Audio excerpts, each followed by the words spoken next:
that I was guessing. Your car would have probably rolled over and you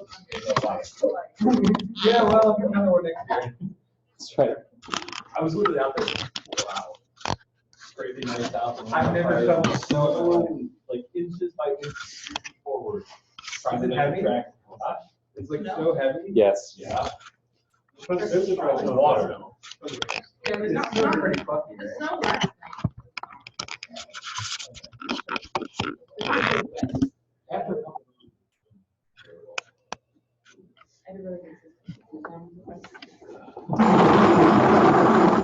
That sounds great. If you really want to go like drive over mile, I have no desire to be out.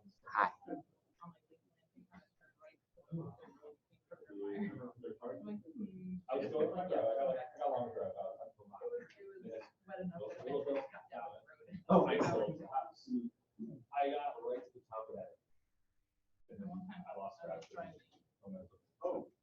And then I started sliding. Oh, right. 4 hours later. From the west. Keep my car from going off. The entire ramp was just, it was still really heavy snow, so that had, and so I just drifted the whole way down. Oh, no. I'll stop eventually. I mean, I was, go down, I'll stop eventually. Yeah, not the rest of your car. You never have to get a driving in the snow until you start. Like a ramp. but, And it was only when all the snow pushed there. At one time, or else you do get a conference somewhere, you're gonna rent a car, and by conference, I mean. As long as no one's there, like, very soda. Right. If it was open in the morning. And you get like 4 feet of snow, and have no idea what to do. Which you Yeah, right. have I mean, you that have to awful learn, experience I already. came here for Florida. Yeah. This is my first year. How did you drive the entire time? Yeah. Should I put my boot in the chair? You're very brave. So I went by a year. I stretched them for a reason. Yeah, I was been using the buses. Just find a parking So lot. that was my And then driver's just drive around the parking lot. Yeah. Just so, you're I not wish gonna I'd never not have, but slide. regrettably I Get used to didn't. feeling sliding. That, just, that's about 70. I've your plane before. Yeah, it's I've been basically driving that. snow for all of like. Probably Wetter, worse. or worse, because it's more slippery. Yeah. No, it snowed there once. I think that's the only person I had. But it snowed once. Light, you know, like you're hydroplaning, like going track. Oh, yeah, Oh, I know. Oh, I know, car. Yeah, Yeah, I'm like, believe me. Lost track. It's like, oh, thank you. I didn't notice it was going sideways. The thing you don't want to drive on is just sheer ice. Like when it's like 32 degrees and it's raining and it freezes immediately when it hits the road, it's night. Yeah. It's There easy to was a cross. day yesterday, or not yesterday, last week was doing that. 'Cause Yeah. It was freezing like on the windshield. So I'm like, I can't wipe it away fast. Yeah. There's, it doesn't matter what kind of vehicle you have then. A little gust of wind, like I had a full-size pickup truck back then, and I had a cab on the back of it. So any little gust of wind, I was shifting lanes against my will. Yeah. No. In Michigan. No, Michigan you can't. That type of thing. Because in Norway, you usually have to pay a fee. Because you, like, Yeah. ruin their own. Realized that I didn't know how to pronounce the Weyl tensor. W-E-Y-L. What language is that?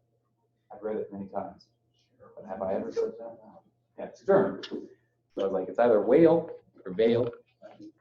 It's veil. Yeah, violent.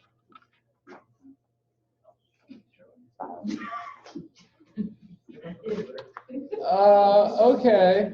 I guess we're waiting on Kyle and Aditya, but who knows, they might be snowed in. So classes are already canceled for tomorrow. You guys know that? Really? Yeah, classes are canceled. Highly likely it will be canceled on Thursday too, so I'm just going to go ahead and preemptively cancel Thursday's class. So good that you all showed up today. So we'll do the first half of chapter 25 today, and then we'll do the second half on Tuesday. And recall from the schedule that I'm traveling the second half of next week anyways, and so there'll just be one class next week on Tuesday. So we'll have to make up time someplace, dilate time. So that we can I have. I posted that this morning. Just 4 problems. But yeah, I forgot I hadn't posted that. So it's posted this morning. Yeah, and that'll be from chapter 25. Okay, questions before we get going? Let's roll. All right. Fundamentals of GR. So now that we've developed all this machinery, now we can actually start to talk about gravity. So we've done geometric physics, we've talked about special relativity, we've talked about how you transition from flat Minkowski space to generalized non-orthonormal coordinate systems that are necessary for handling differential geometry on curved manifolds. Why do we care? Well, turns out that that's important for general relativity.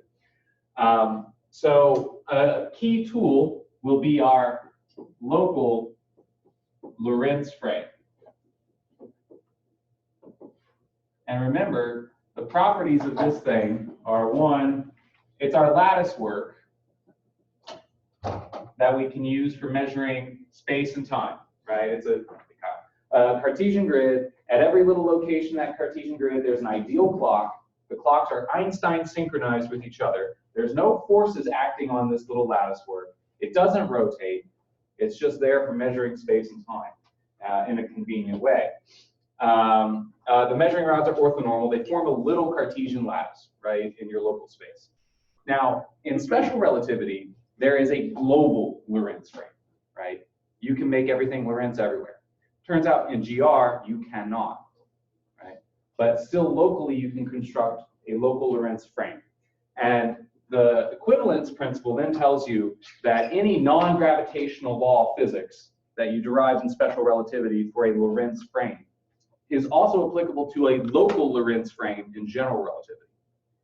But where it breaks down is when you try to stitch all these Lorentz frames together into a global Lorentz frame, you realize you can't do that, right? So these local Lorentz frames, I'm going to, in the notes, I abbreviate them LLF, which is not local lax Friedrichs for the aficionados of hydrodynamics. So that's where it breaks down, is you can't stitch all of these local frames together into a global frame like you can do in special relativity. And so, you know, the book goes on about how after special relativity, people tried to extend special relativity to include gravity, but Einstein realized that it's fundamentally different and incompatible with the original formulation of special relativity, and thus must be something new. And indeed, gravity is curvature of space-time. Okay? That's the key idea of general relativity, is that we can say that gravity is just a manifestation of space-time curvature. So where do we get this? All right, let's start with the invariant interval.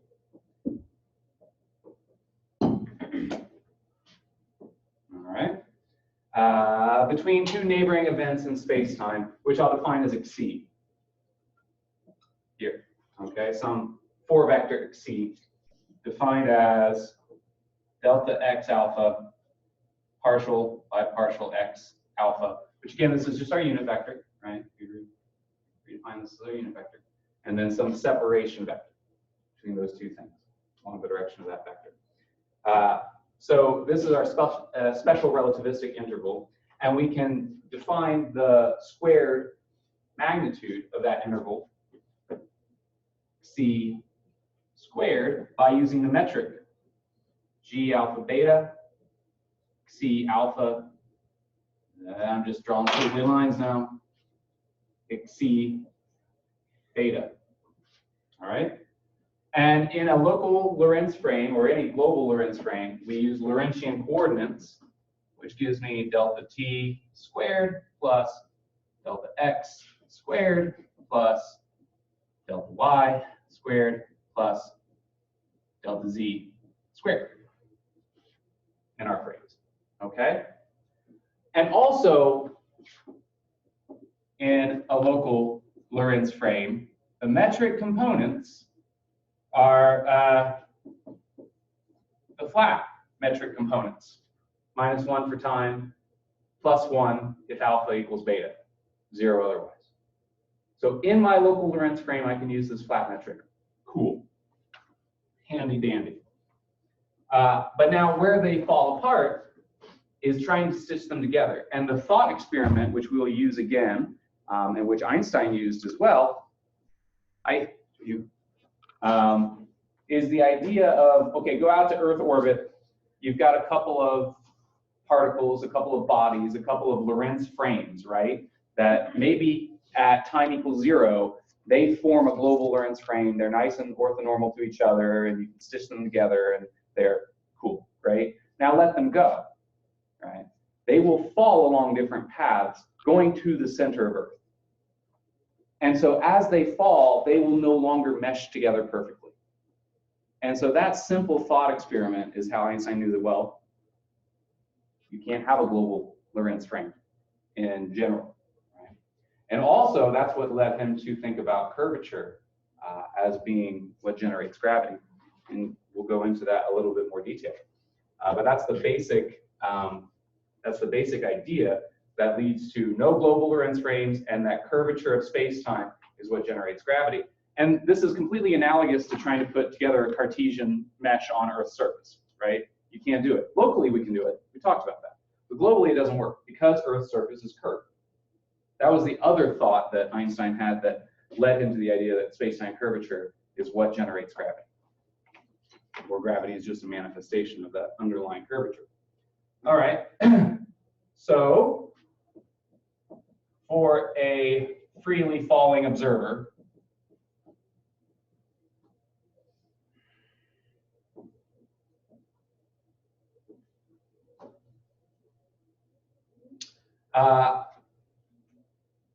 anywhere they're on their world line, they can set up a local Lorentz frame. Okay, anywhere on that world line of a free fall observer, you could set up a local Lorentz frame. There's no special point along the world line. You can define your origin anywhere you want. And it turns out on that world line that the metric G alpha beta takes the following form. The flat metric plus a correction of order big O, Kronecker delta, is that JK? This is JK. Kronecker delta JK, XJ, XK, all divided by curly r, which is the radius of curvature of spacetime. So this says that as you, at the origin, at the spatial origin, where x is 0, it's just the flat metric.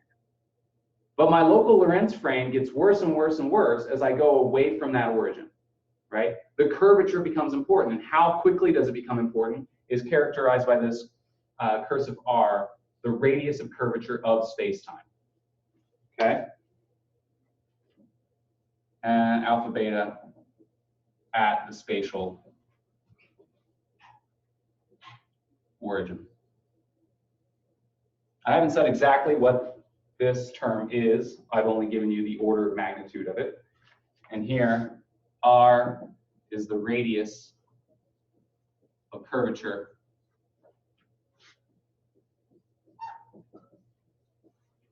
of space-time.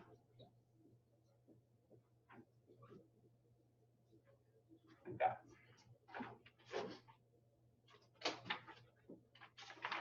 Okay. And then, excuse me.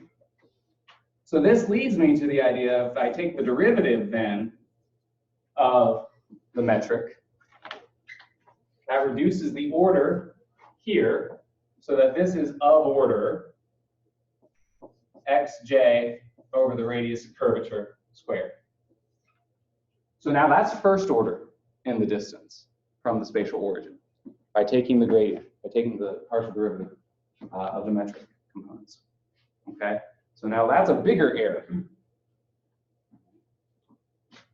Therefore, the the connection coefficients, or Christoffel symbols in a coordinate basis, are the following.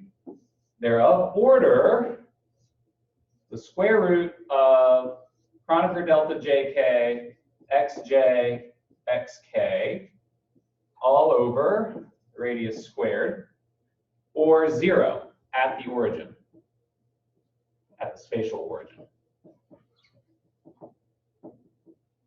And so those are the things that are characterizing the curvature, ultimately, of this manifold, right? Remember, in a flat Cartesian, the Christoffel symbols are 0, everything's hunky-dory. And so here, at the origin, it is indeed 0. But as you move away from the origin, they grow in the scale, their scale, in an important way.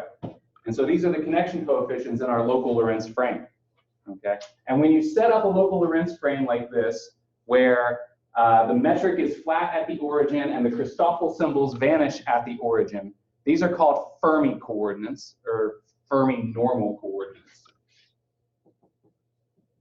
And we're going to use these later. How many things does Fermi have named after him, right? Okay. I mean, give it a break. Okay.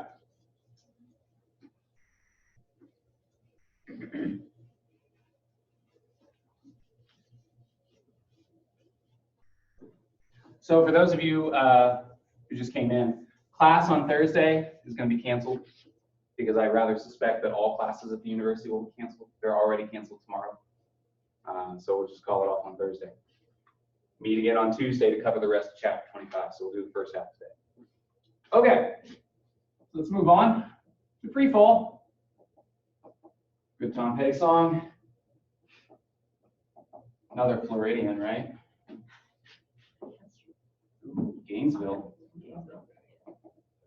Okay, so let's talk about geodesics and free fall. So in special relativity, things in free fall move on a straight line. Okay? So in other words, I can write my Lorentz coordinates t, x, y, z is equal to some initial vector, 4 vector in space-time, of my coordinates, denoted by naught, plus some momentum vector. That's not what I meant to do. 0, px, py, pz. Right? It's just kinematics. Or I could write this in a more compact way. The 4 vector coordinate is equal to the initial 4 vector coordinate plus the momentum, the 4 momentum, times some affine parameter zeta, right? Remember that affine parameter is sort of a coordinate system along something's world line, right? It ticks along the world line in that case. And so here, P alpha is our Lorentz frame for momentum. Let me write that up. That's the, I'm going to use my abbreviation, LLF, for momentum. Okay? And then zeta is the affine parameter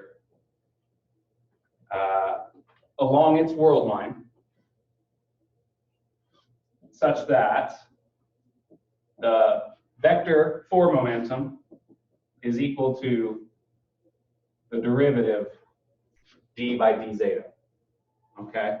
Or in indicial notation or slot naming notation, dx alpha d zeta. Okay? What this means then is if I take the derivative along zeta, the momentum is constant. Okay? So, I'll write it here. So, the 4 momentum is constant along this world line. In other words, d, p alpha, d zeta is 0. The 4 momentum is conserved if it's in free fall. It's just falling, right? As if no forces are acting on it. Another way of saying this, another way of putting this, is that the particle that's in free fall is parallel transporting its 4 momentum vector along its 4 momentum vector. Okay? So this is parallel transport of P alpha along P alpha. It's staying constant and it's moving in the direction of P alpha, which I can put this in more mathematical sense. The directional derivative of the 4 momentum along the 4 momentum is 0. For massive particles that don't have variant masses, most particles, this is completely equivalent to casting this in terms of its 4 velocity. So the gradient of the 4 velocity along the 4 velocity is also 0 for a particle in free fall. And we would call that parallel transport. The vector is transporting itself parallel to itself. Okay. And also recall for massive particles,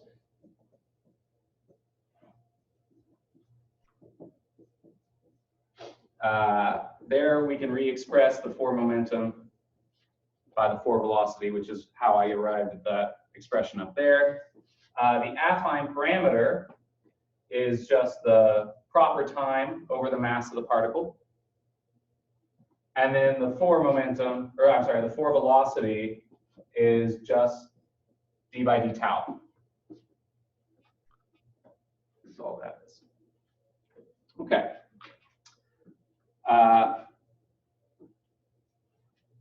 By the equivalence principle, right, which says that all non-gravitational laws of physics, which are true in a special relativistic Lorentz frame, are true in a general local Lorentz frame, right?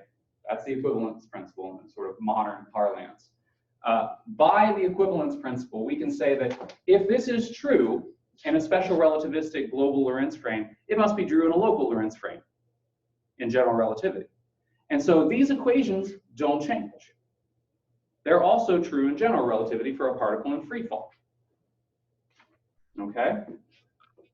And so what happens is these particles fall along something we call a geodesic. So in curved space-time,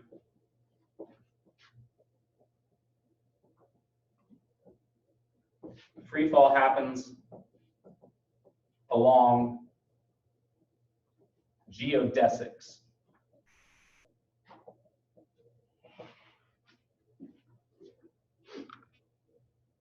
Okay, so in other words, we haven't changed the equations of free fall. We haven't changed the equations of the physics because the equivalence principle says they must be the same. But what we have changed in going to a curved space-time is what's a straight line. Everything's still falling in a straight line, but now straight lines aren't straight in curved space-time, which makes sense, right? Planes don't fly in straight lines to go from one point to another on Earth's surface. They fly along great circles. You know what a great circle is? It's a geodesic. Mathematically speaking, it's exactly what it is. It's a geodesic on a two-sphere. It's a great circle, right? And so in a curved space, everything's still falling on a straight line. We've just now redefined and generalized the idea of a straight line to now mean a geodesic. And what's a geodesic? It's something where this is true. This is another way of saying that this is a geodesic, the geodesic law of free fall, or geodesic equation. Okay.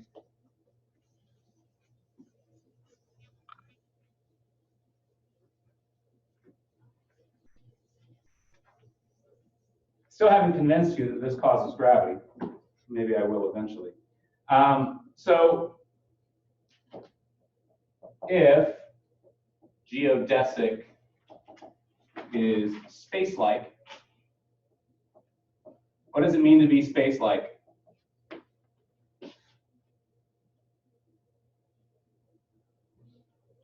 Delta x is bigger than delta t. Sure, or it's the squared, its squared magnitude is greater than 0, right? For the four vector, right? And that can, we already said that you can't really do that with a world line.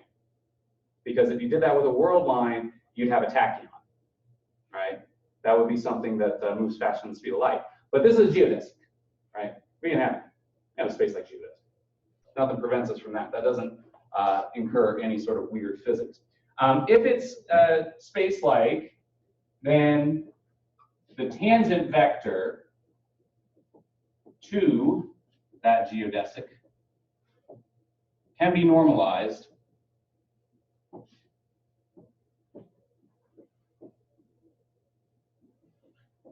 such that the fore velocity is equal to d by ds, where now s we're going to call the proper distance along the geodesic.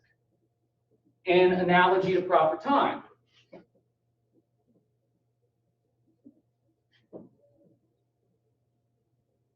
n.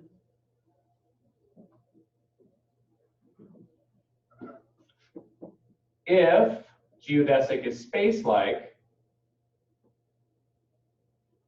I'm sorry, time-like,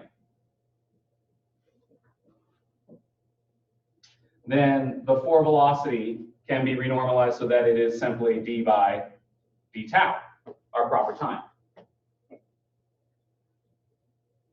Which is more familiar, because when we're dealing with particles that are actually moving on world lines and space-time, well, they have time-like fore velocities. Okay, and time-like geodesics. Okie dokie. The other thing about geodesics and the geodesic law of motion is that this equation guarantees for us that the square of the fore momentum is conserved along a geodesic. So for a particle in free fall motion, its squared fore momentum is conserved along that free fall path. Why is that a good thing? I'm sorry, pointing in this general direction. I was looking at Hollywood though. The squared fore momentum is mass, right? Mass growth. Okay, so it better be conserved. All right. So in other words, I can compute this by let's square the fore momentum.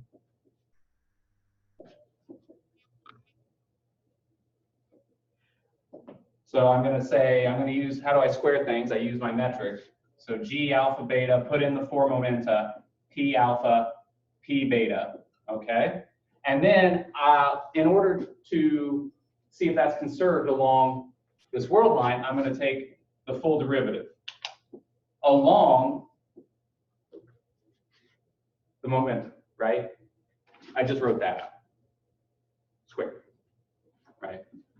But now I'm computing that directional derivative of this thing squared. This is just a directional derivative along P, along the fore momentum. Okay, so doing some math and working out the chain rule, et cetera, canceling terms that go away, we get 2 times G alpha, P beta. Now the derivative is only operating on one of them because I brought this in, did a chain rule. I assume that the derivatives of the metric go away.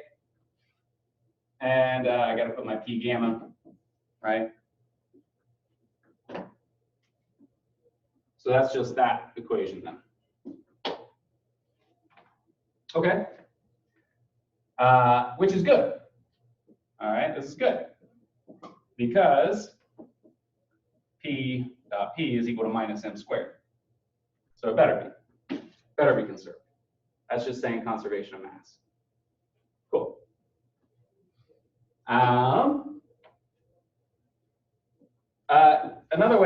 Another implication of this is that geodesics are time-like for particles that have mass. So if you're dealing with the geodesics of a massive particle, it's got to be time-like. Again, it can't move backward in time. It can't be tachyonic. It can't move faster than the speed of light. And so what if m equals 0? What if it's a photon? What does that say about the character of its geodesics? Null, right? It's equal to 0 in that case. Okay. So now let's talk about free fall geodesics a little bit more. I actually don't care. I'm gonna skip those for time. We might get through all of this today. How about that? Oh, let me just go ahead and write these down. We got time. So properties of free fall geodesics.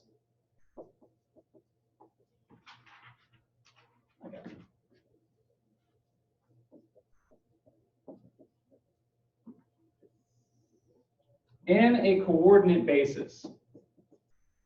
So if I actually pick a basis, that basis happens to be a coordinate basis. This geodesic law of motion becomes, writing out all the terms with the various connection coefficients, d squared, my coordinate vector, by the affine parameter squared. So the second derivative along the affine parameter of the coordinates, that's an acceleration, right? I'm writing down a law of motion. G alpha mu nu dx mu dx nu over d zeta d zeta. Keep those separate if I wanted to. And that's equal to 0.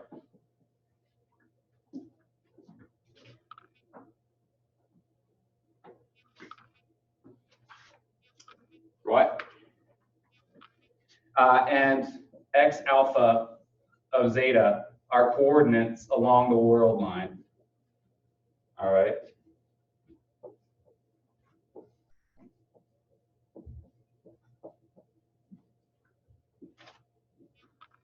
And zetas are affine parameters. So, okay. So there's one property. Another property, which can become important. I think I originally had assigned a problem for this, but I think I dropped it. 2. So for a space-time that has some symmetry,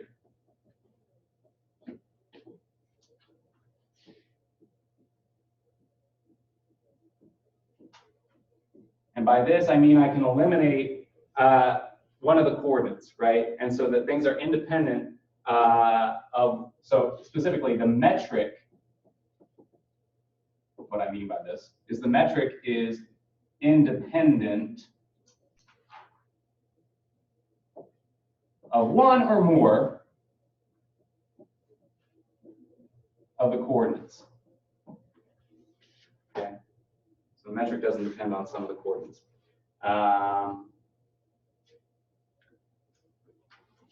We'll call it X capital A, right? So I'm picking some specific component of the coordinates in my coordinate basis here, and I'm saying that the metric does not depend on that. Then there is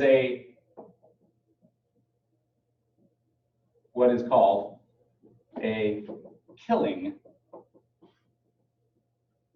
vector field that is associated with that symmetry. And this is named after a person.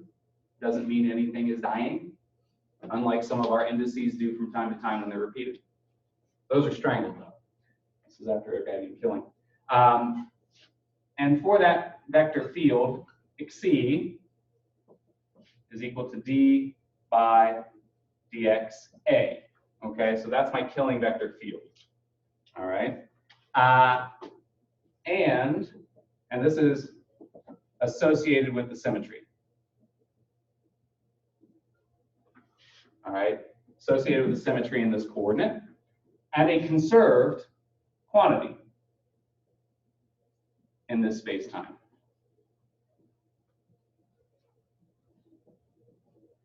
And that's going to be PA, which is defined as the form momentum dotted into that killing vector field.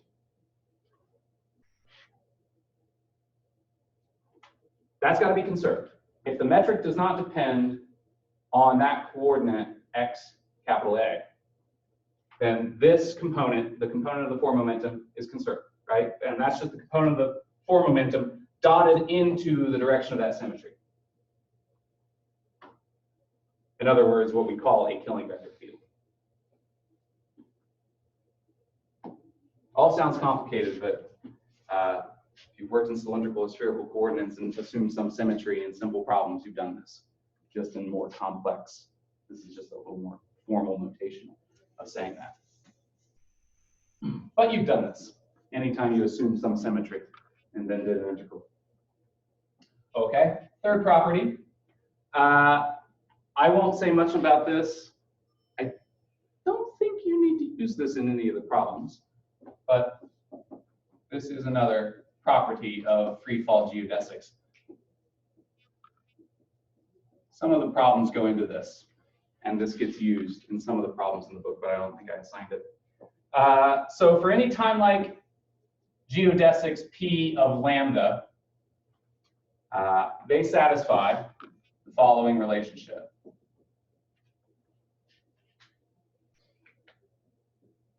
Delta P0 up to P1 of d tau, the proper time, has got to be equal to delta 0 to 1. This is an action principle. G alpha beta, dx alpha, d lambda, dx beta, d lambda is equal to 0. Sorry, I ran off the board there a little bit. Okay. I was going to assign a problem that used that, but I think in the end I didn't. Okay.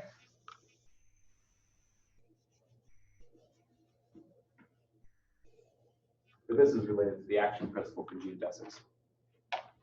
Okay, so now we get to the interesting part.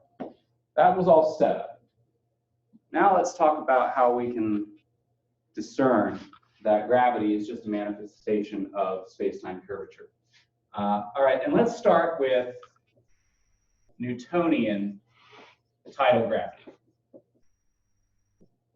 And we're going to develop this very quickly and then extend it to relativity and use that to argue that gravity is just curvature of space-time. Okay, so if we've got two particles, I can draw a picture somewhere. The book has this nice picture about this. I'll draw a picture. Let it go. Use this.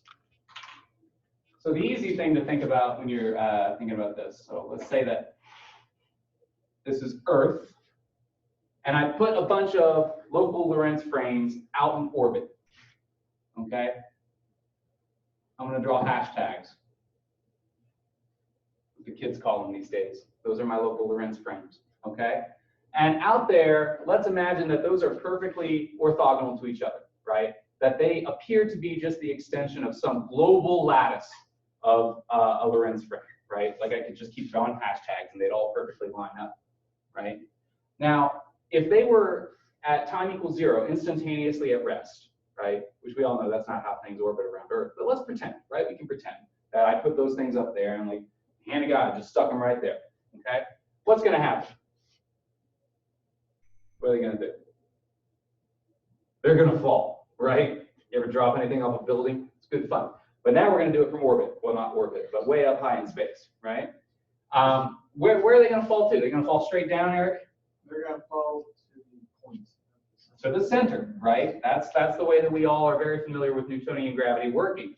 These things are gonna fall towards the center.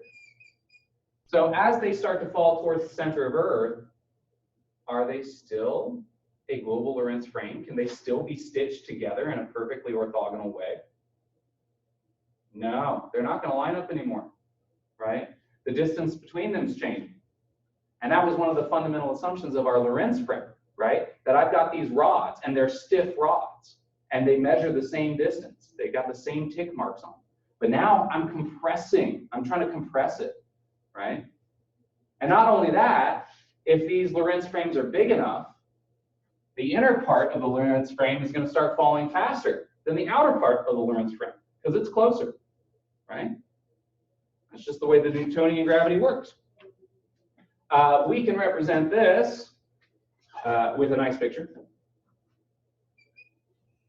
So if I were to just draw some little x, y, z, so just a Cartesian coordinate frame, not a space-time, a three Cartesian coordinate frame, and I were to put my particles, my two Lorentz lattice frames there, maybe I'll call this one, this little guy A, this little guy B, happy little hashtag.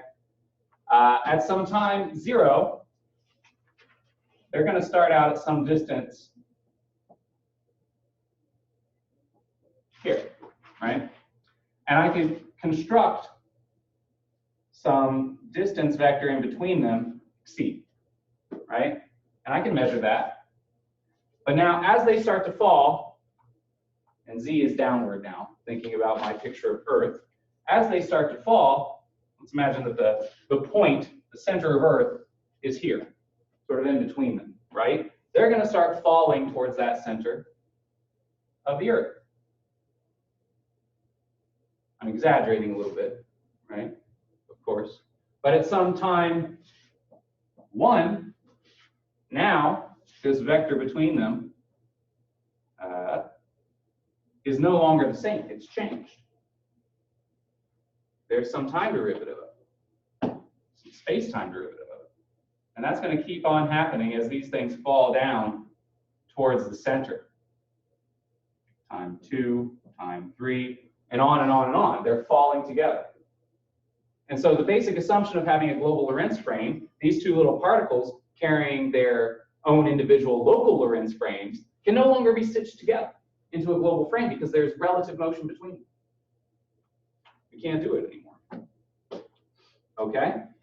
So I might as well just erase this and start here.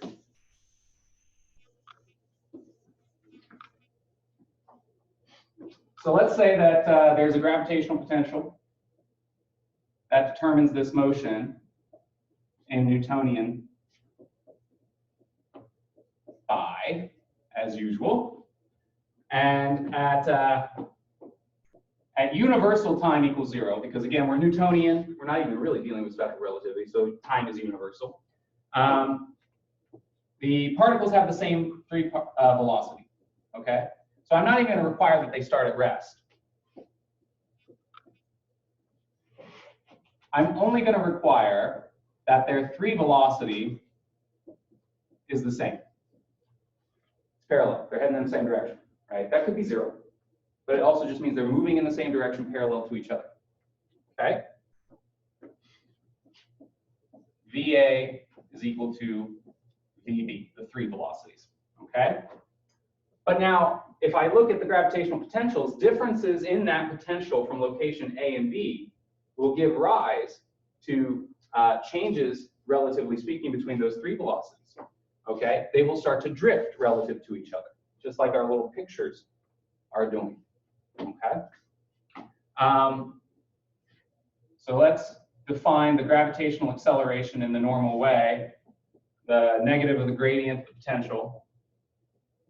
And we can then start to compute the drift between these two things, okay? And we've already defined xc as the vector separation between these two things.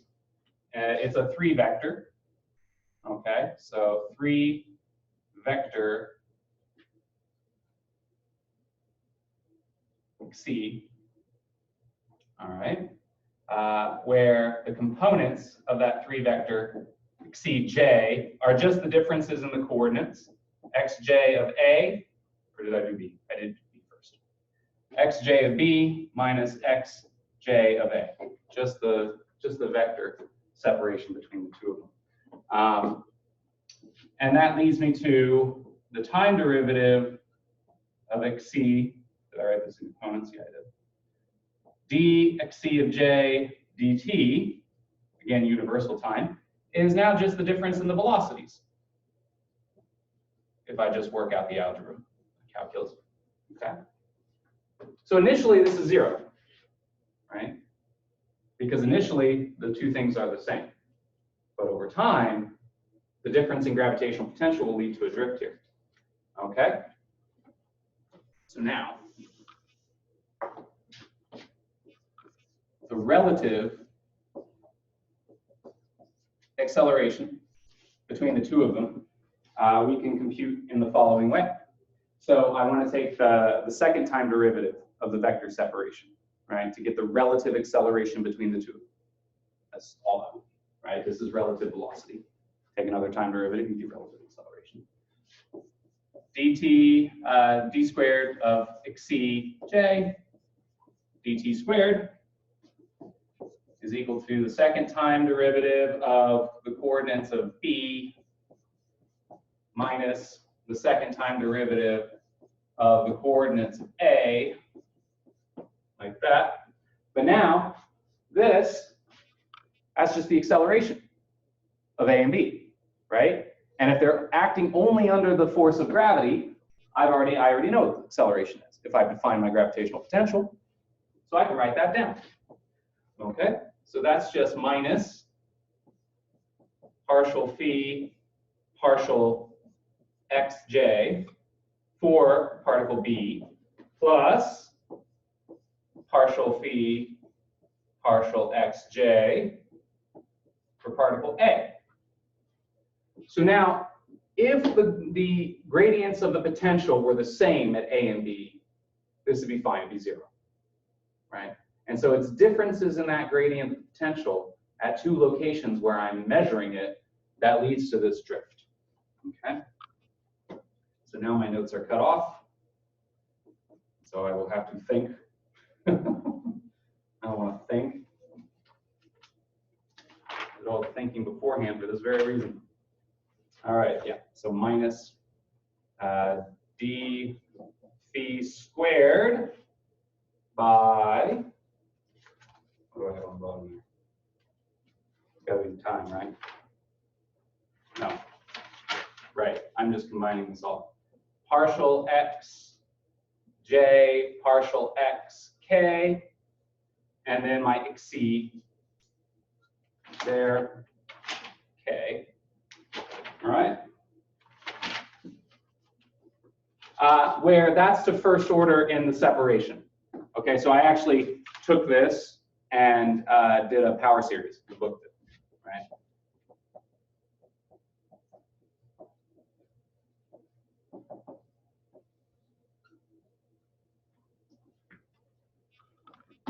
So just making life easier and ignoring higher order terms. So another important aspect of this that applies to what we're about to do Newtonian-wise, and it will also apply to the general relativistic version, is that the initial separation has to be small, such that a power series expansion of this is accurate, right? So if the xc is large, this doesn't apply. But it doesn't have to be large, right? It works for small separations, and the point is to derive general relativity. What could be easy? Okay. Now, with this, we can get the Newtonian tidal field. We're going to define that to be d squared of xc by dt. So that acceleration, this guy, is going to be equal to the tensor cursive E with one open slot where I put in xc into the one slot. All right, so what am I doing here? This looks like something which is linear, depends linearly on xc. And I can write out any tensor, including vectors, as some function of other tensors and vectors of higher rank. And so that's all I've done here to redefine that, okay? And indicial notation, this is d squared cj by dt, oh, someone didn't stop me. I was missing a square there, is equal to the tensor field j k xc k, right? That's all that means in indicial notation. Same thing. Okay, so now this capital E is my tidal gravitational field. I'll leave my pictures.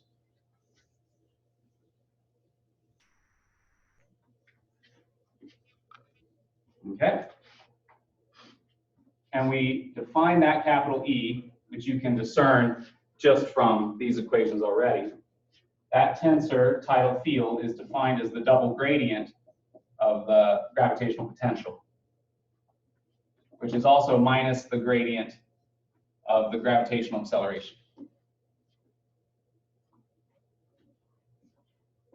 Or in other words, in indicial notation, EJK is just the second partial derivatives as we wrote it down there. Okay? In Euclidean flat space. Okay. What is this telling me? It's quantifying the variation in the gravitational potential, right? How is it varying from point to point? It's called the tidal field because this is what gives rise to understanding how the moon raises tides on Earth, right? This is variation in the second gradient of the gravitational potential. Boom, you get tides. Okay. Now let's develop this relativistically and compare the two. All right. So relativistic tidal field, tidal gravity. All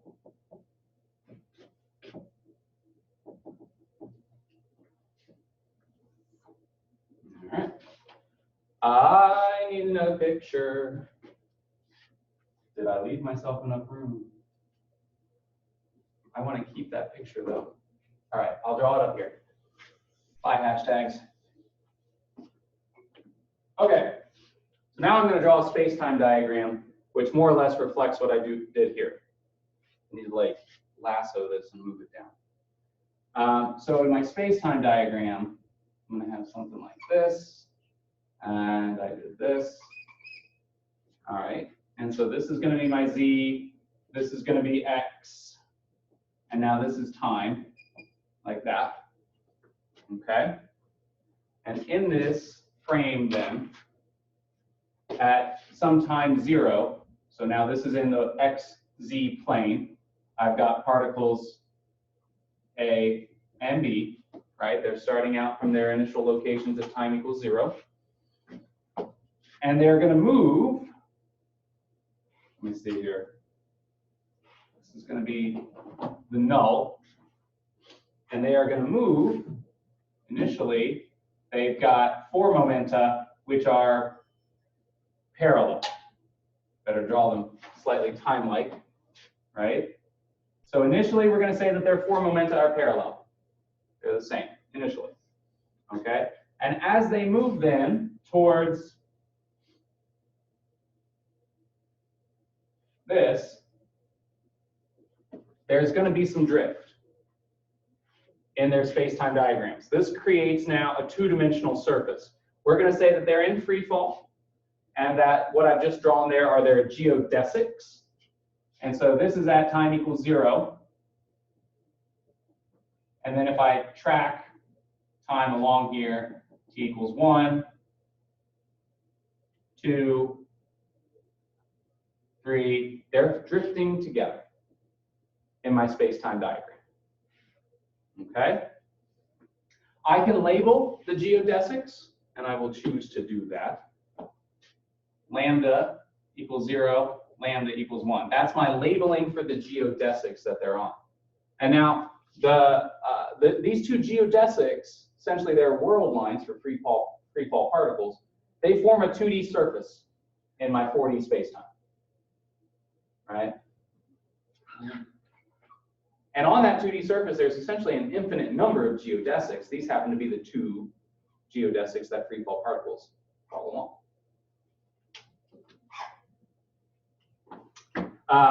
And then the other thing that I can do is I can have like I did before, a vector separation exceed, would be there.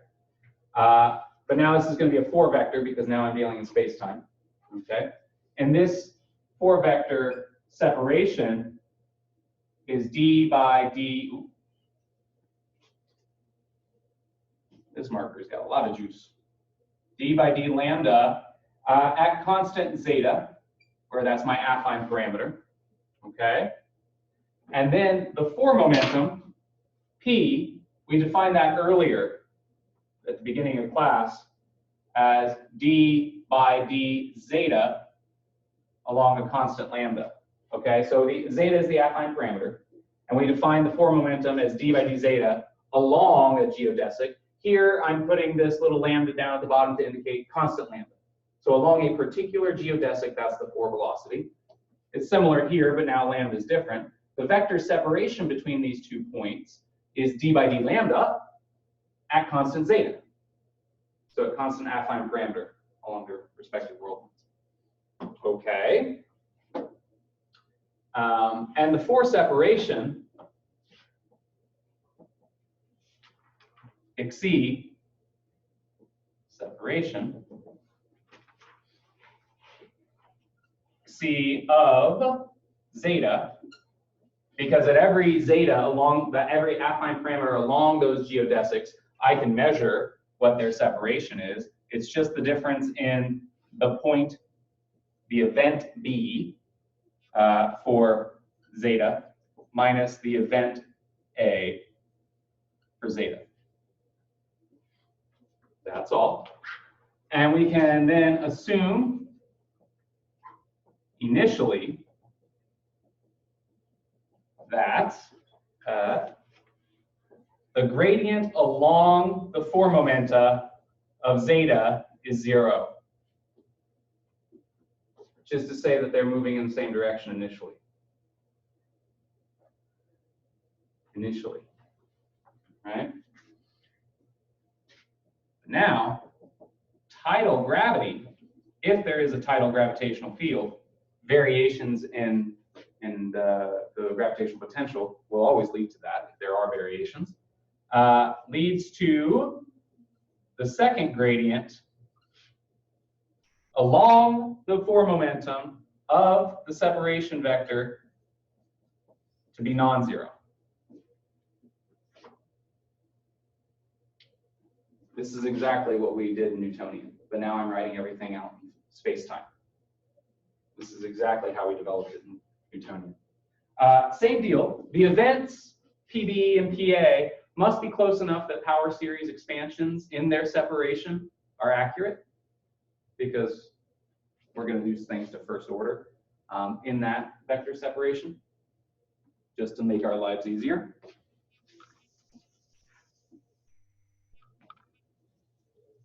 Okay. All right, so we've already labeled our geodesics. We've already defined what the 4 momentum and the 4 separation are in terms of lambda and zeta. So now what we need is to compute this thing. And the way that we can do that, which is kind of tricky, is use the commutator.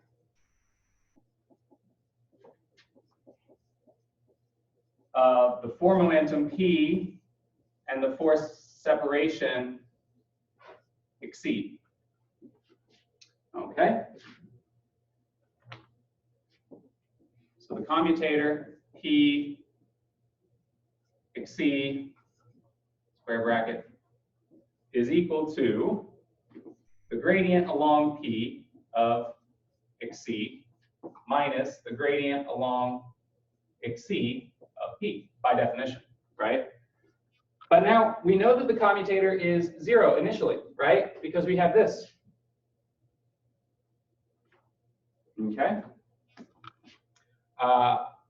So that leads to the gradient P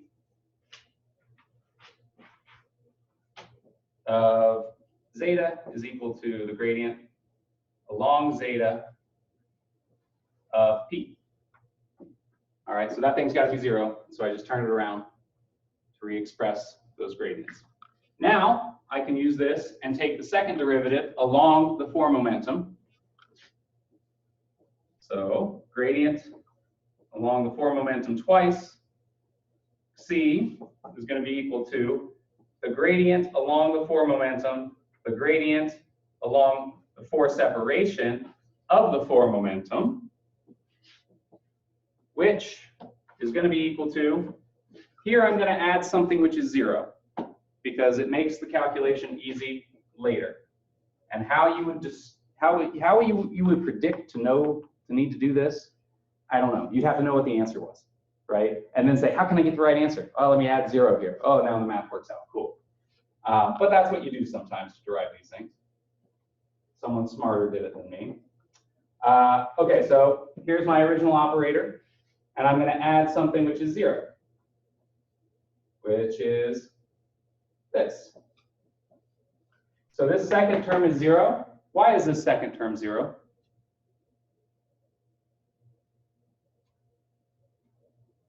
Are we free fall? Yeah, exactly. So the directional derivative along the form momentum of the form momentum is 0.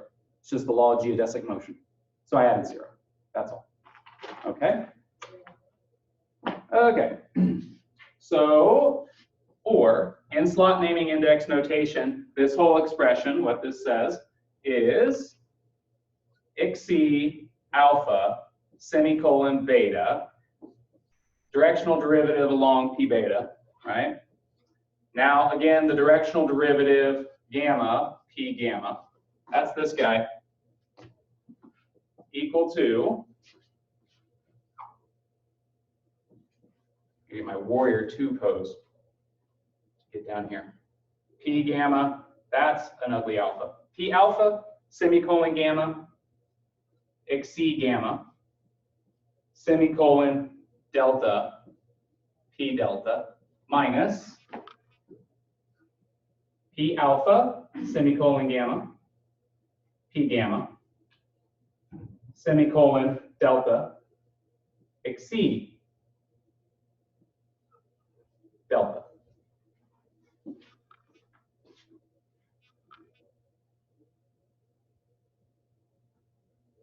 Yes.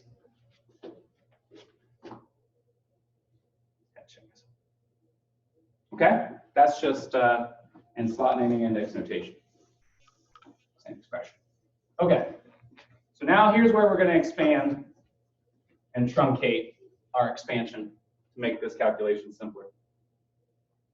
Okay, well, no, not here yet, but we're just going to expand these derivatives. We're going to take them in. We're going to use the product rule for derivatives, and we're going to expand this whole thing out a little bit. I started to do this whole thing and then realized that it was very boring. So let's not do that. Let's just write down the answer. I was having fun for the first 5 lines, and then it was like, no, this is, no, just no. Okay. And then the thought left as an exercise to the reader floated through my mind, and I went about my life. Xc alpha semicolon beta p beta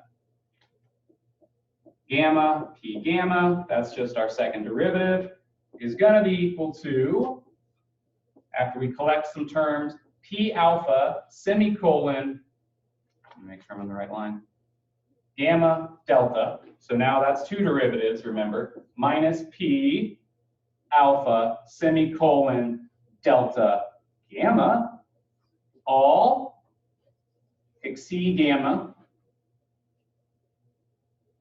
p delta, second line, plus p alpha semicolon gamma xc gamma semicolon delta, p delta, minus p gamma semicolon delta,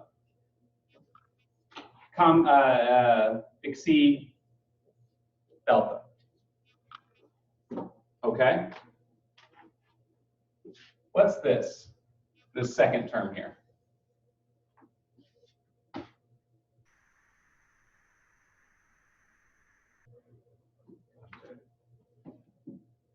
The commutator. We've already said that the commutator is 0. So this whole term second term goes to 0. To get this is why we did this. So that we could re-express this and get that second term to cancel and get a simpler expression in the end. And use the fact that the commutator is 0. Okay. So all that then means my second gradient along the 4 momentum, missing an arrow here. You all knew that. Xc alpha, semicolon beta, p beta, semicolon gamma, p gamma is equal to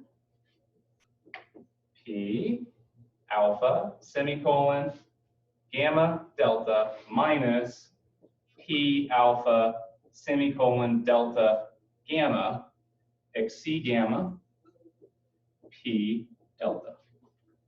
So the relative acceleration, which is what this characterizes, right? Like this tells us how that acceleration separation vector is changing in time, right? That's what that tells us. It's entirely caused by the fact that in a totally arbitrary basis, the second gradient doesn't commute, right? So if I flip these indices in a Euclidean 3 space that was all flat and everything was honky-dory, like we're really used to in our human experience, this would be 0, right? This would be 0. Okay? So the double gradient isn't commutative. And that's why there's this tidal effect, changing the separation between my points. Okay. Where was I? Okay. Does that make sense? That's the key. That's the key. That's the key. Okay. Now,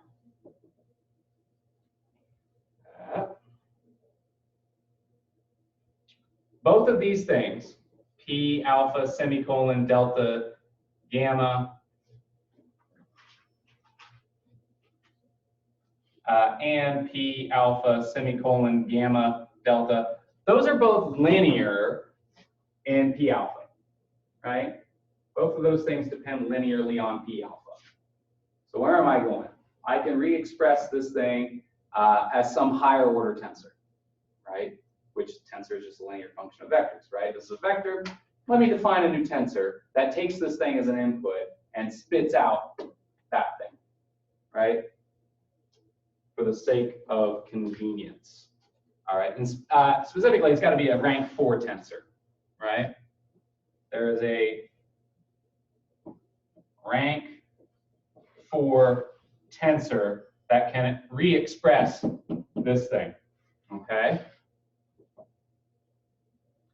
So p alpha semicolon gamma delta minus p alpha semicolon delta gamma is now going to be equal to this new capital R alpha beta gamma delta p beta.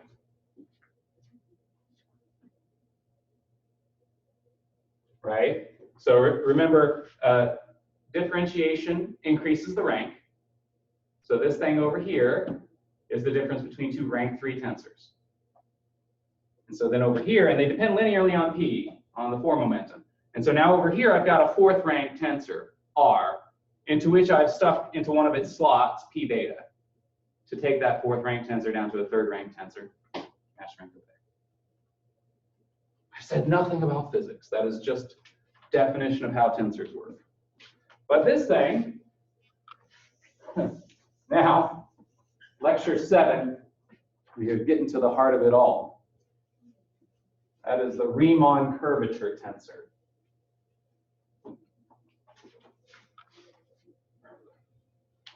Okay. Where R is the Riemann curvature tensor. tensor.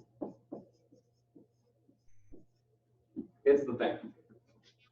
It's the thing. And that is what's responsible for gradients not commuting, right?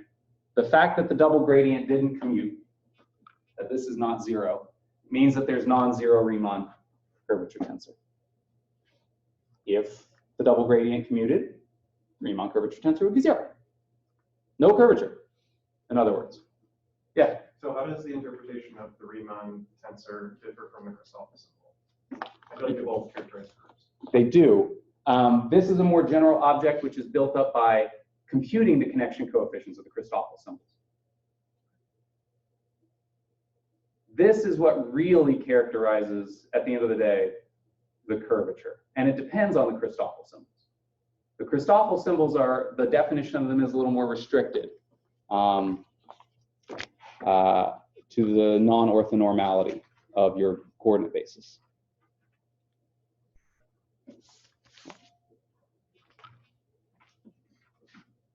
Does that make sense? Anyone got an opinion besides that on Riemann curvature tensor versus Christoffel symbols? Okay. So writing this out then in indicial notation just one last time, we can say C alpha semicolon beta, our double gradient along P is equal to minus our alpha beta gamma delta P.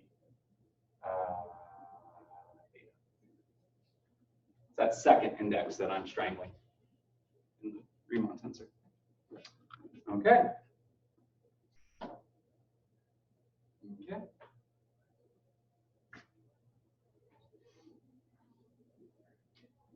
Oh wait, sorry. Forgot. I knew I wasn't ended up with the correct rank. P gamma, P xc gamma, P delta. Okay, that's this. I've re-expressed this in terms of the Riemann curvature tensor. I've stuck it into this equation, and then this is what it looks like in index notation. So in other words, I have stuck vector P beta into second slot, xc gamma third slot, P delta fourth slot, and strangled the second through fourth slots of the Riemann tensor, which gives me a what? Vector. Okay. And this side is a vector.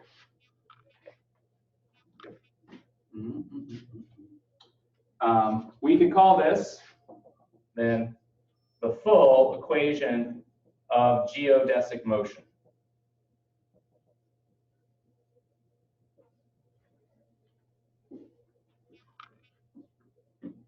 With, in the absence of curvature, the right-hand side would be zero.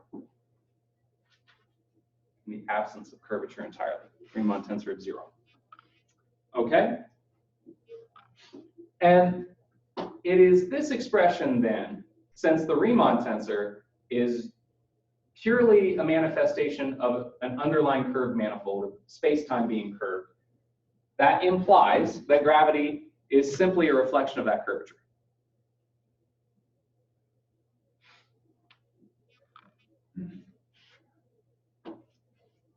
That's the idea. Okay. Let me get my notes here. How much do I have left?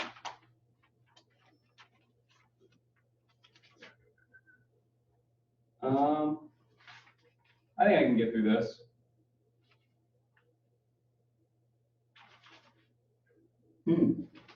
Better move quick.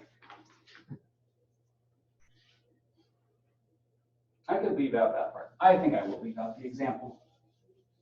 I do an example, but I can leave it out.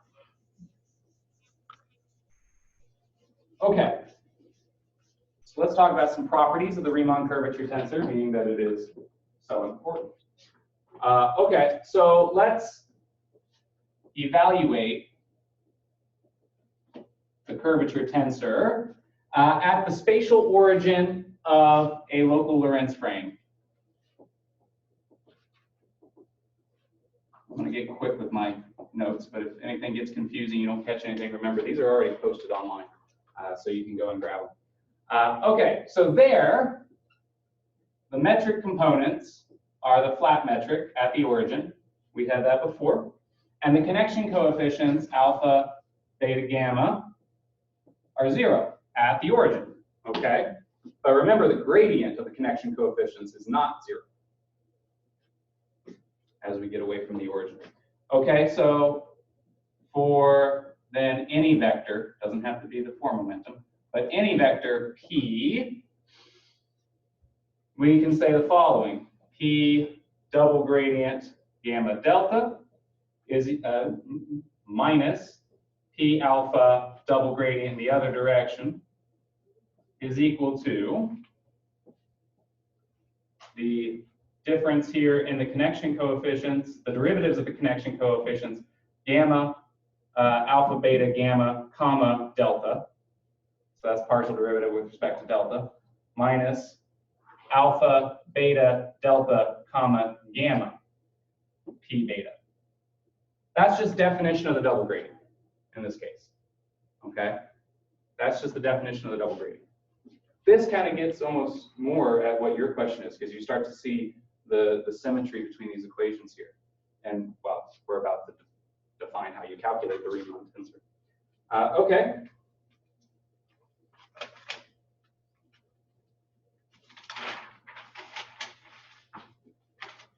Also, we can write it this way.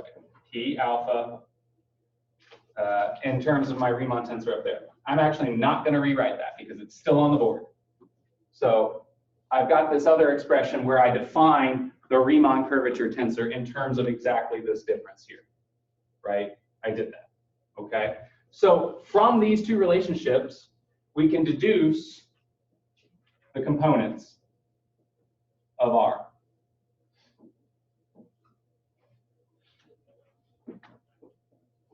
By comparing those two expressions. Gamma, alpha, beta, gamma, delta is equal then to Christoffel symbol B, alpha, beta, gamma, comma, alpha, beta, delta, comma, gamma, minus Christoffel symbol alpha, beta, gamma, comma, delta. This is true at the spatial origin of our LLF, right? Because that's where we're at. That's where we're trying to compute this thing. Okay. Now, recall from our Fermi coordinates, I can go some distance away from the origin and incur some error in my expressions. So, at specifically a spatial distance,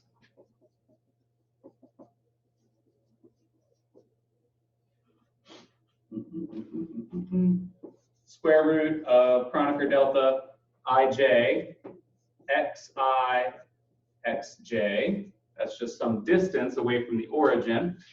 My Christoffel symbols are now going to be alpha, beta, gamma is going to be of order big O. The Riemann tensor R mu nu lambda rho times that thing, that distance that I've gone away from the origin.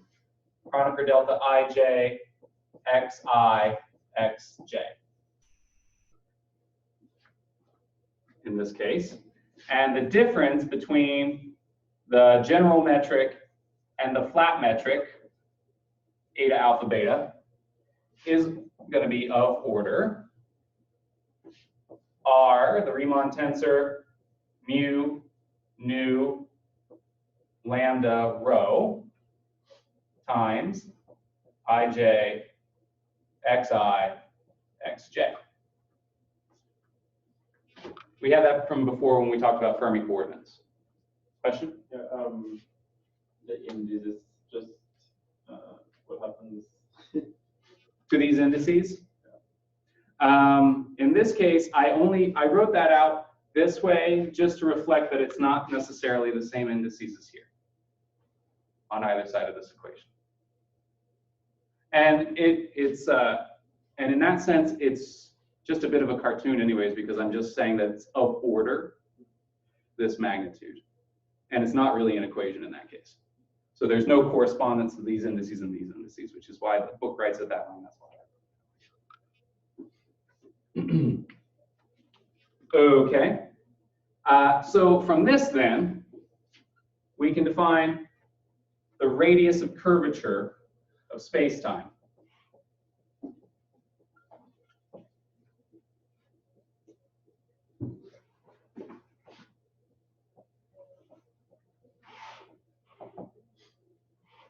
Call that curly R.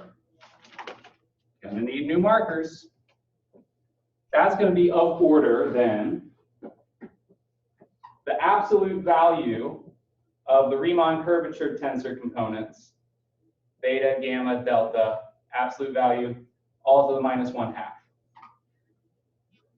So this then, I think, is just an example of how the Riemann curvature tensor relates to geometry of the space-time. If I wanted to, the book does this in more detail than I did in the board today. But if we wanted to define some quantity that was the radius of curvature of space-time, it depends directly on the magnitude of the components of the Riemann tensor. And it's the same magnitude. Okay. 1/2. Okay.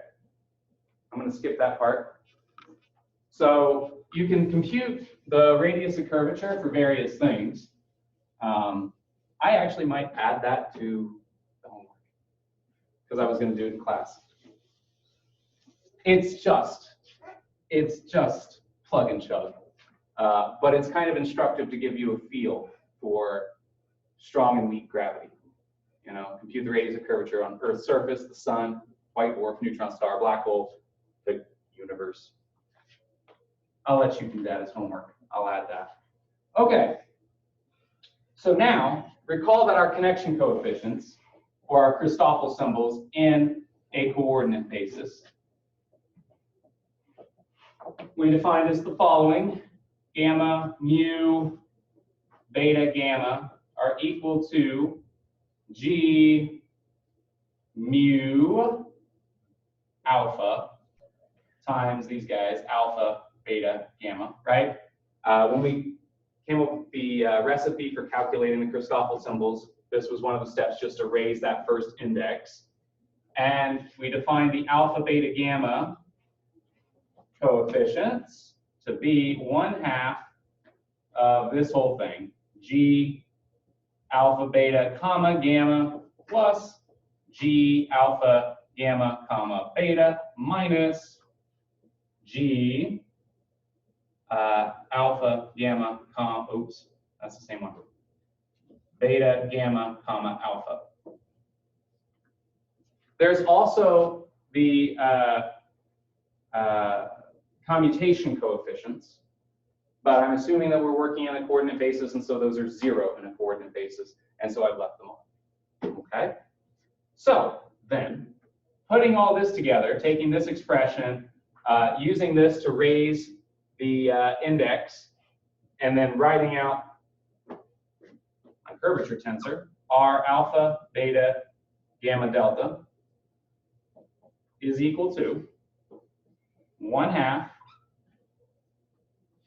G alpha, delta, comma, beta, gamma, plus G beta, gamma, comma, alpha, delta, minus G alpha, gamma, comma, beta, delta, minus G beta, delta, comma, alpha, gamma.